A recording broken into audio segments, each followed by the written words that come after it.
Hi guys, and welcome to GISTUBE TV, your home for everything entertainment and trending news. Subscribe to this channel, and after subscribing there is a notification bell, the bell button. Click on that bell so you will not miss uploads when I have them for your viewing pleasure. This just happened right now. Shit. Oh, Jesus.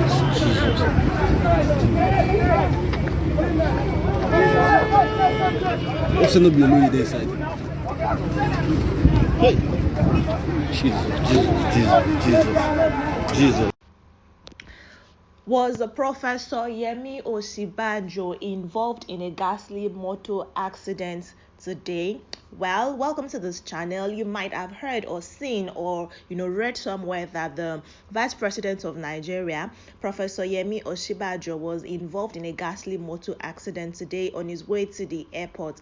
Now, he was actually trying to go down to Owo in Ondo State to sympathize with the victims of the merciless and senseless killing that happened at the St. Francis Church in Owo, Ondo State, leaving dozens injured, more than 50 persons dead, among others. So on his way to the airport, report have it that in Abuja, well, he was going to the airport in Abuja to fly to the nearest state, basically to Accra.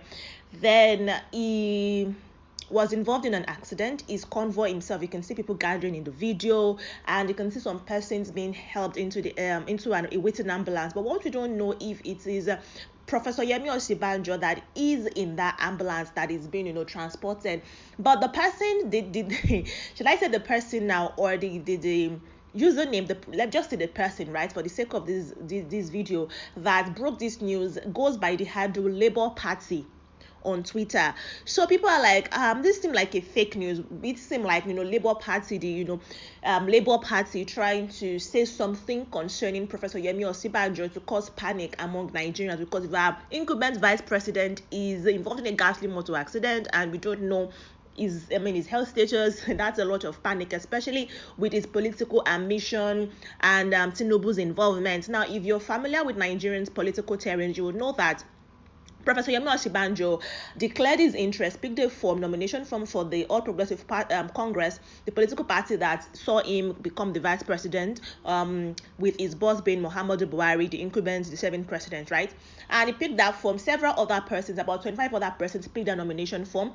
APC is yet to hold their primaries election, so we don't have a flag bearer now. But Asiwaju Bola Ahmed Tinubu is one of the heavy top contenders alongside Yemi Osinbajo, Professor Yemi Osinbajo. So it's like there's a tussle, because according to reports, Buhari has now told Southwest to reach a consensus and bring one person as their candidate for the party in order to avoid all of this because there's been a lot of troubles. And it is said that Tinubu and Osinbajo are currently at loggerheads, with Osinbajo saying he's not going to step down, Tinubu saying it is my birthright. Basically, you owe me this, because if not for me, Muhammadu Buhari would not even be the president of Nigeria, and there is no way you would have smelt that vice presidency office, So it is my right, you need to step down for me. So there's been a lot of hassle concerning the political terrain currently in Nigeria ahead of the forthcoming 2023 election. So back to Osinbajo's situation. If indeed he was involved in that motor accident, then it's going to be a lot of problem. But this is all an allegation. However, according to Pulse newspaper, they are saying that this man is actually fine and nothing is wrong with him. They are saying that 65-year-old Oluyemi Oluleke Osinbajo is fine, and that what happened is, yes, there was an accident, but it was not him that was involved in that accident. That is what they are currently saying. They are saying that on his way to the airport this morning, the vice president came across a road traffic accident and he stopped to lend assistance and ensured the victim was taken to the hospital with the vice presidential's convoy ambulance, which is why some persons were lifted to an ambulance, like I mentioned. And we saw a lot of wailing, people shouting. It was great commotion, and you could tell that the accident was actually really ghastly. It is now said that Vice President proceeded on his trip and is currently now in Ondo State. This is according to Laolu Akonde, who is the special advisor on media. They are saying that nothing happened to Professor Yemi Osinbajo. But what Labour Party tweeted was this. They said, breaking, Nigerian Vice President Yemi Osinbajo cast some assault on Abuja Road. It is not clear if he survived the car accident or extent of injury sustained. That is what Labour Party said. But following the unnecessary killing that happened in Ondo State, where he's actually going to pay the victims a visit to actually speak concerning them, he first of all already tweeted his sympathy to them and said that he is saddened by the senseless massacre of innocent people in Owo. My deepest condolences go to the families whose hearts are broken and are grasping for answers. We are united in grief and a resolve to defeat the cowards who unleash terror on defenseless people. Nigerians typically, they came for Professor Yemi Osinbajo and said that he's always sympathizing, and his heart is always with people. When are they going to actually do something meaningful? And because his mandate, Professor Yemi Osinbajo's mandate and his reason for wanting to become president is so that he'll be able to continue in the footsteps of his boss. And Nigerians are like, Osinbajo, there is no way we want anybody who is going to do what Buhari is doing to Nigeria currently. Look at the senseless killings, look at what has happened. People cited the example of how they were able to, find the accounts of persons who started the NSAS protest, and were able to seize their accounts almost immediately.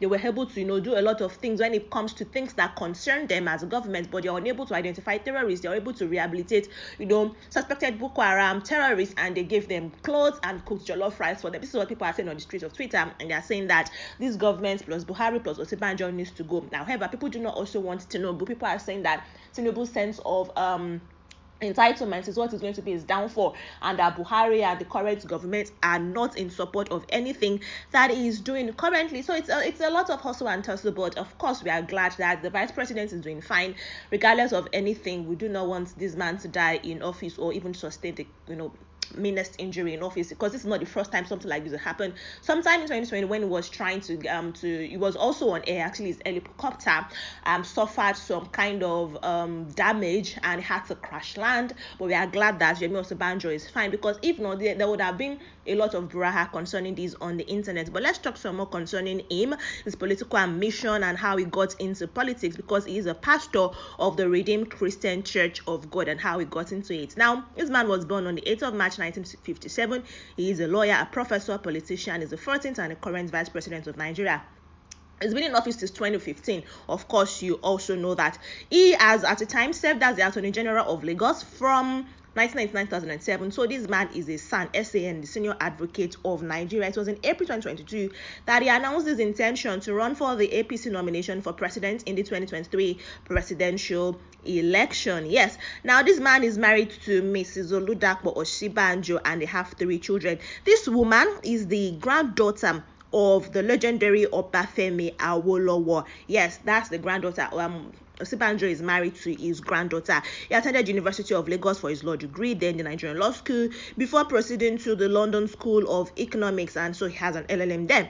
Shortly after, he started lecturing at University of Lagos while practicing law, and that year was when he was appointed the Attorney General and Commissioner for Justice under Bola Ahmed Tinubu. So it's like you're coming for the person that has fed you for so long. He served for Tinubu's 4-year term, then returned to law, then and decided to lecture while preaching at the Redeemed Christian Church of God. And then, like that, 2015, this man came and became the vice president of Nigeria. I was born into the family of Okpeoluwa Osinbajo. He was born in Lagos, Nigeria. They have 3 children together, himself and his wife, Damilola Koinsola, and a son, Fiyinfoluwa Osinbajo. Anyways, guys, that's it concerning this man. It is not true that he was involved in a ghastly motor accident. What he did was he tried to lend a helping hand to victims and even sent vice presidential convoy. This people are going to get preferential treatment already. So we are hoping that the victim of this accident actually make it out of it alive. Thank you very much for watching this video. I'll see you in the next one. Please ensure you subscribe and also click on the bell icon so you don't miss trending gist like this. I'll give you breaking news as it is hot. I'll see you in the next video, guys. Bye.